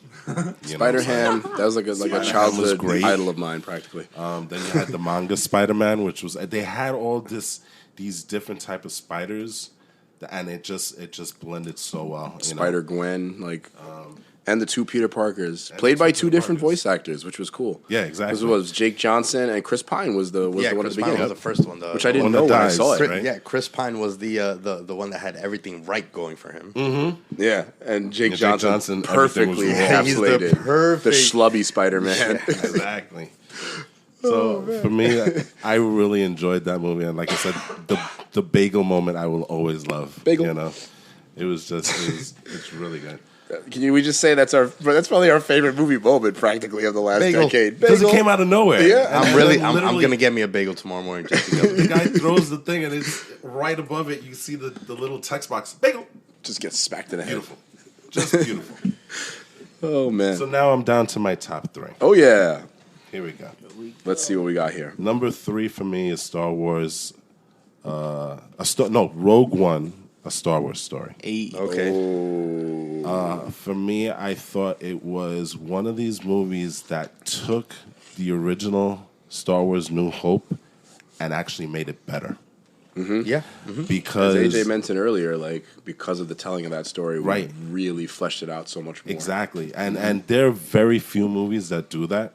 And, like I said, everything was well thought. Now, that movie had issues with its production because originally it was... Gareth Edwards? Gareth Was he Edwards. the one that Yeah. ended up doing it? No, he was the one that did it. And then Gilroy came in and redid some shots to it. So, that had a trouble thing. But it still worked. And it still worked. You know what I'm saying? If I remember correctly, they were still doing post-production like a month before the movie came out. So they were really, really rushing to get this out the door and stuff. And like I said, it's one of these movies where I enjoyed it. And again, it follows the theme of Last Jedi where you don't need the Skywalkers to tell a good Star Wars story. No, you don't even need the Force to tell a good Star Wars story. I mean, was what's Star Wars is not just the Force. It's not. Thank you. It's Star Wars. It's not like the Force. It's not called the Force, the movie. And you had so many great characters in there too. I mean, One of my favorite characters in Star Wars ever. Chirrut. Donnie Yen's character, Chirrut. Chirrut Imwe. I love I him. am the Force and the Force is with me. Yeah. I love that line. You know what I'm saying? And it just embodies everything that movie should and does do. And it gives you some tiebacks to Clone Wars because you see Saw Gerrera in that movie, which is, I think that's like the first movie that actually took a character from the animated space and brought it into the film I would arena, say, right? yeah, Film most definitely. atmosphere. Most definitely. So there was a lot to like about that movie. For Darth me, Vader at the end. and Vader. Oh, that moment. That's when we finally That got to see moment. Vader at his most badass. Now, the only thing, yeah. the only At least in a problem, the only problem that I have with Yeah, that, I know. you We all know where what I'm the going. problem I don't know what's is. the problem. The only problem that It's I a have with that continuity moment issue. is that you have Vader at his most bad-assedness, and literally you go into New Hope and he can barely lift his lightsaber when like he a- fights he's like a Obi-Wan clunky old Kenobi. warrior. Right, but see, That's the thing... only issue I may have with the movie because you see him and he's so ferocious in that scene. Oh yeah. And then you get the fight with him and Yes, Obi-Wan. that's true. But the thing is that, like, in A New Hope, that's literally the genesis of this universe that we fall in love with. And at that time, that's the best they can do to show like badass. I agree. Oh yeah, no, we know But it's a limitation. I mean, Yeah. it's just hard. stark when you have that and you know Right, that literally New Hope starts like 5 seconds after Right, that but movie. see, that's the thing. Look at it as like the story starts 5 seconds after that, but the movie, you read it. Let's make believe like you read this book ages ago, and now you're seeing this new interpretation. No, that's fine. I look at the end of Rogue One as just a pendant interpretation of A New Hope. Like I wouldn't go. This is why when I watch the movies, I watch it from release date versus chronological order. Well, listen, it is for me a small problem, but it's still my top 3 movie. Yeah, Yeah, that so doesn't it ruin doesn't either ruin movie. it at I'm all. sorry. I'm sorry that I'm jumping. It doesn't ruin either It's movie. fine. It's totally fine. Like I said, it's not that big of a deal because the moment is so iconic that I can brush it aside and say, okay, like you said, the first one was done in 1977. They didn't have the technology or the ability to do what they do now. It's just a little weird having that scene and then knowing you have the next scene. But I digress. My number 2 movie is Logan. Hey, Nice. Okay. Logan on the And list. for me, I like Nice. Logan. I like Logan because of the story that it chose to tell. I thought they chose to take the characters and have them finish their story in a very respectful and honest way. One of the things that I really loved about that movie was the interplay between Logan and Professor X. Yes, I love that. I I love think Professor X's potty mouth in this movie. Also, exactly. But I like how before Professor X was the one that was trying to help Logan, and now those roles have reversed, and Logan is the one that he has a responsibility to Charles Xavier, and he said, you know what, I'm going to take care of you now. You've taken care of me for all these years and stuff like that. Now it's my turn. And you can see that Charles Xavier is older, and he's losing control on his perception of reality. He's losing the ability to control his powers, and they did mention an incident that happened in, what was it, West New York? In Westchester. Westchester, They didn't really delve too deep into that, but the implication was that because of him... He basically psychically murdered all the other X-Men by accident. And it was a fitting end to Logan's story. I think you can't really say anything wrong about that movie because... I agree. Every action that he took in that movie, that's something that you would believe Logan would do. Every character is believable in that movie, which is what I think made it so great. Exactly. But beyond that, I really like the theme, like you said, of how Professor X was the one who took in Wolverine and Logan.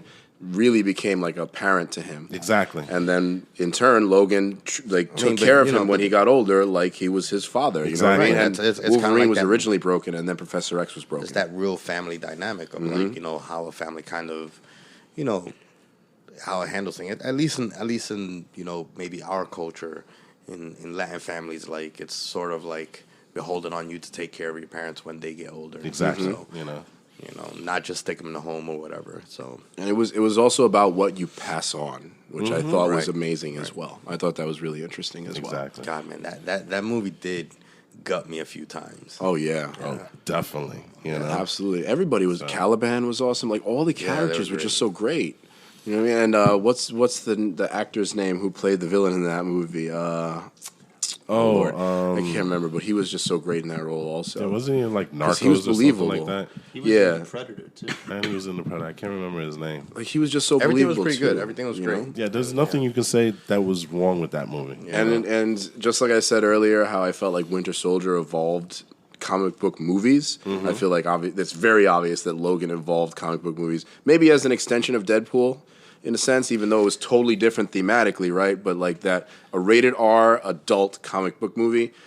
I mean, that's what comic books are. That is viable. Comic books have been like that, like you mentioned, Wolfie. They've been that for a while, and it's time that we got to enjoy that in the movies. And that's one of the reasons why I kind of lamented Disney buying Fox, because Fox at that time, they were taking chances with their superhero franchises. Deadpool being one of them, Logan being one of them. And I don't know as of yet whether Disney's going to go that far with their franchises. Now, they might, they keep Deadpool, saying they that still Deadpool say it's going to be, is going to be rated R, but you see some of the stuff that they're doing. They're pulling Lizzie McGuire from Disney Plus because of certain themes and stuff like that. So really, yeah. So there's some things that give me pause in terms of Disney owning Fox.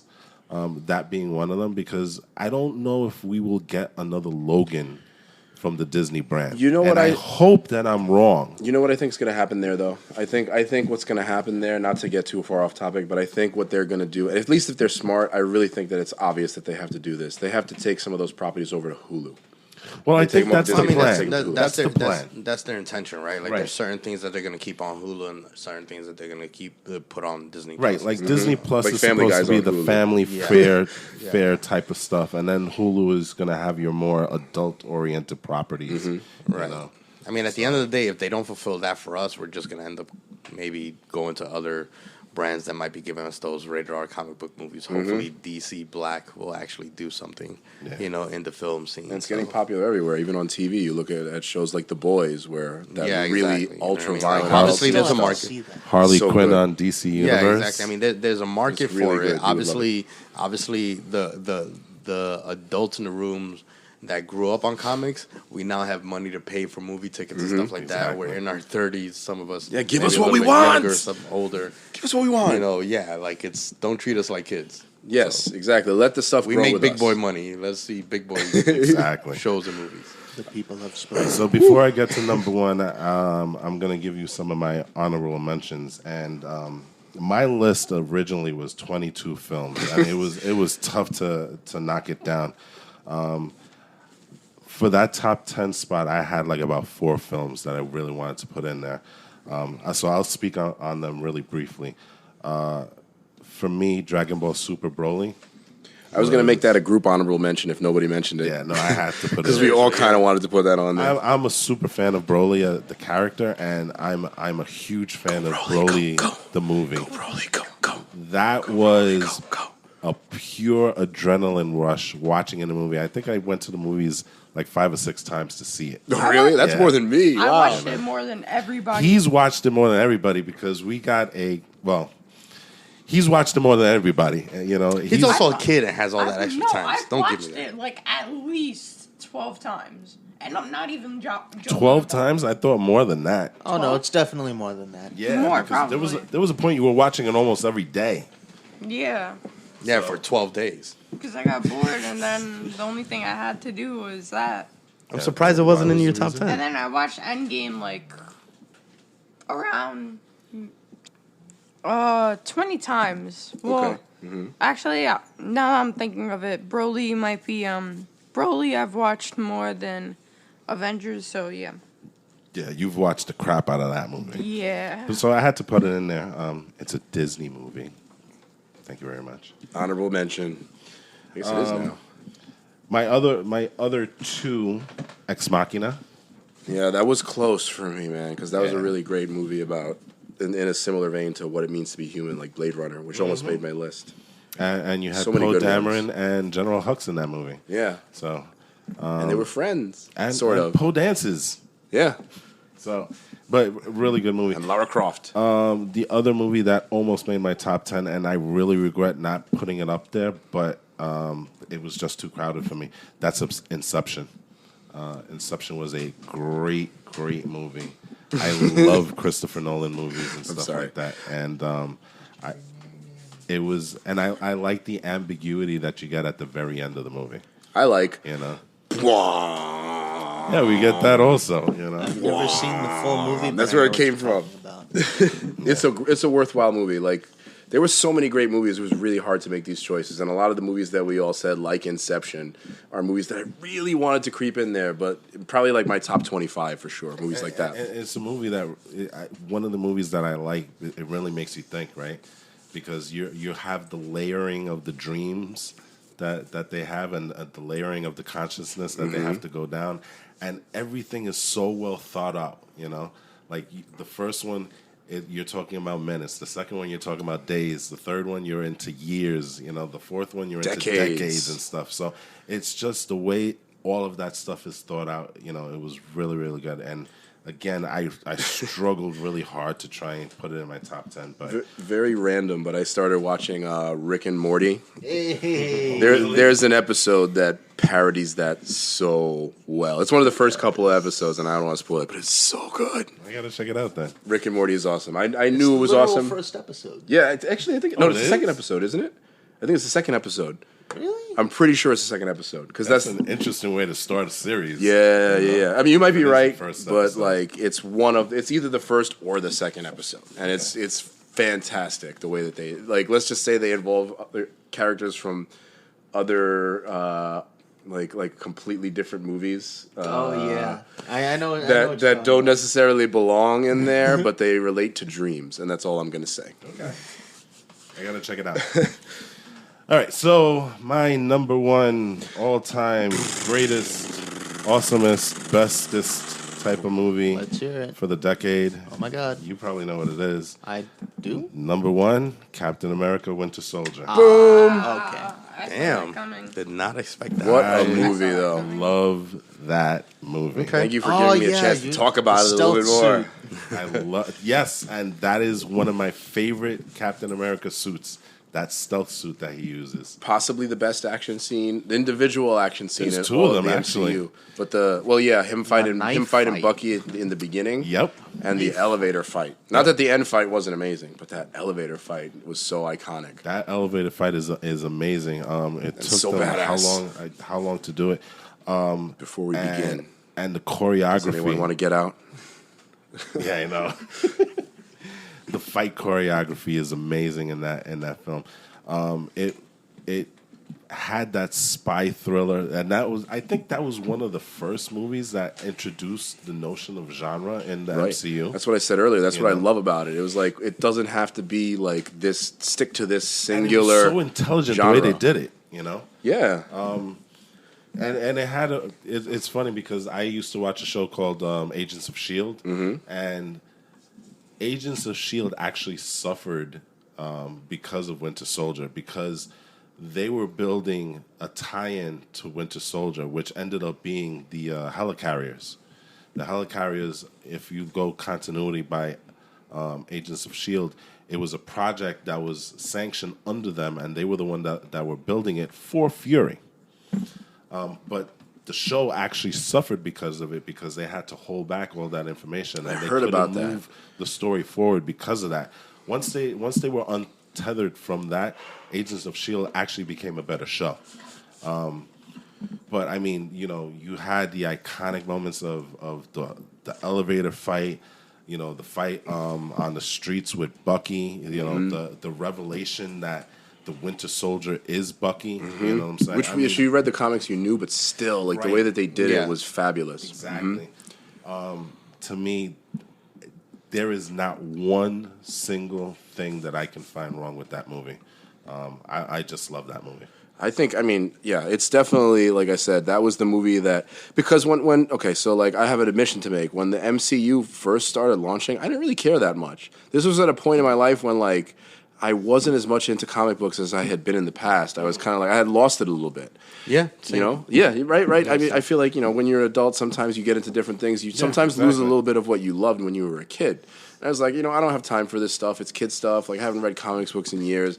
And it sounds so silly and so stupid now when I look back at it. I'm like, what was I thinking, And, like, I definitely had seen the Avengers and movies like that.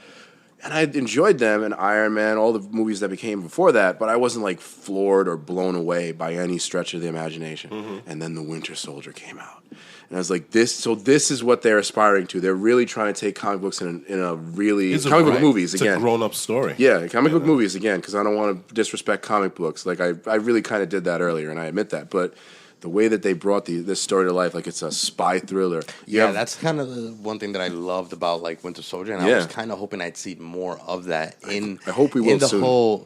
Within this whole MCU. Like we already had like the flashy superhero stuff with Iron Man. Any of the Captain America stories, even though they were like in Civil War, I would have liked to have seen a little bit more of that like suspense angle and stuff. I'm hopeful that Black Widow will take that and run a little bit. I'm hoping, but I see a little bit too much comedic element in there. Yeah, it's true. But maybe that's just to kind of sell the movie. Though. Yeah. But I would have liked to, it wasn't so much in Winter Soldier, and I loved Winter Soldier for it. I didn't put it in my top 10, but Winter Soldier I would say Winter Soldier is definitely in my top 2 of all MCU movies. I actually really, really like the Captain America trilogy. I think out of all the trilogies or the set of films for each of the characters, I think for me it's the best. Yeah. Okay. But it's also because like they really used Civil War to expand everything. Right. So it is a little unfair because they had like everybody in that movie. But even still, like I think of it's better than the Thor trilogy, which the first 2 movies, the first one's good, the second one is The third one is obviously we all love Ragnarok, I think. Iron Man 1, great. Iron Man 2, I wasn't a huge fan. Iron Man 3 was better. But, we don't have to break it all down. But, I think it was the best one, trilogy-wise. The reason why I also like Civil War is that it took Baron Zemo and it gave you a nuanced villain. You know what I'm saying? It wasn't a villain that was cackling and trying to take over the world. He had a very specific personal reason why he was doing what he was doing, And the way they changed the character was kind of fun. Exactly. And we're going to see the Baron Zemo coming up. I'm glad he didn't die. Yeah, because we get to see him in Captain America or in Falcon and the Winter Soldier. Yes.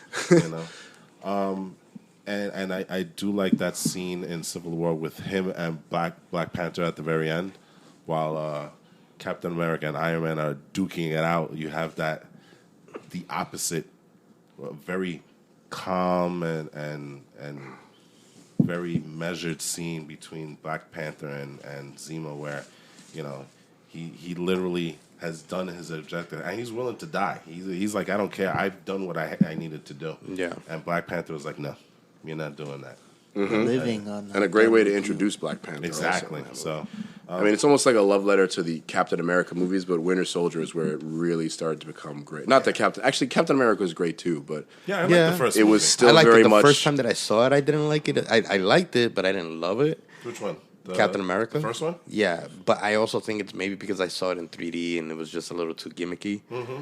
When I saw it the second and third time, I kind of fell in love with like that whole like era and stuff like Yeah, that. Like yeah, that they exactly. did. You know, I really enjoyed that. I feel the same way. I didn't appreciate like the sort of era storytelling as much. I was also comparing it to Iron Man too. You know, like it was a little bit like Iron Man was a lot more flashier and more like in your face, I guess, and cool. Had a lot of cool factor. But yeah, I did like going back to it. Like I love Tommy Lee Jones in his role in the movie and stuff like that. Yeah, Like, yeah. There was a lot of things like when I went back to it, I was like that I appreciated.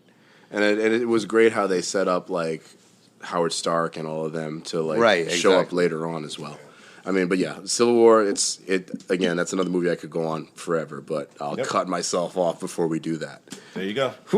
That is our top 10 What for do the you- last decade. Oh man, that was 10 years of film times 5 in a little over an hour and a half. Not bad. 50 movies that you people have. Well, maybe a little less than. No, probably about 50 movies. So if we a little include mini our honorable reviews. It's not mentions. bad. Yeah. Or, yeah. People, There was some overlap. yeah, a couple. Like Logan came up a couple times. Us came up a couple of times. You know. Anyway, I was really interested to hear what That you was a lot guys of had fun. to say. I mean, I have like I feel like I have like a new list of movies Right. to catch up on. This Yeah. also, yeah. You guys got to give me your lists so I can remember please. what the Let's- hell we I gotta need to trade see. lists because I definitely have a few movies on each one of your lists that I need to catch up on and see. Yo, you know what you should see also? It's related to something that you've been watching recently. That's a great TV show. Okay. The Expanse. I was actually Just thinking saying. about watching that last night. I was gonna watch The Expanse You last will night. not be disappointed. Not at all. All right. Anyways, geeks of the internet. Once again, thank you for joining us for what I really enjoyed this episode, for another fantastic episode of the Get Geek podcast. And as always, guys, check us out on all your favorite podcast formats, Apple and Google. We're on Spotify. We're on Stitcher. We're anywhere that you need to look in order to find podcasts that you really want to absorb. So check us out. And Like- we're also on Reddit. We're also on Reddit. Are we going to Yes. get a commercial? So, just a very brief commercial, I Yes. guess. Here we go. Tell us a little bit about it, will you? The announcer guy Hold has on a to your name butts. now. Oh, no. Oh, yeah. Oh, yeah. Which I partly Yes. created. Elias inspired it a lot. So instead of the whole mouthful of you Get Geek outreach, which isn't that bad, it's all right, we will now refer to ourselves, myself, oops, I kind of lost my person there. I will be known as the G5000, otherwise known as your friendly bot, the Geekinator. Yeah. And just to remind you, we have all the discussions Oh, man. in all categories. So go check it out. Cha-ching. All right. Oh, man. Thank you, all of the denizens of the internet, once again, for joining us on the Get Geek podcast. And as always, stay geeky, my friend.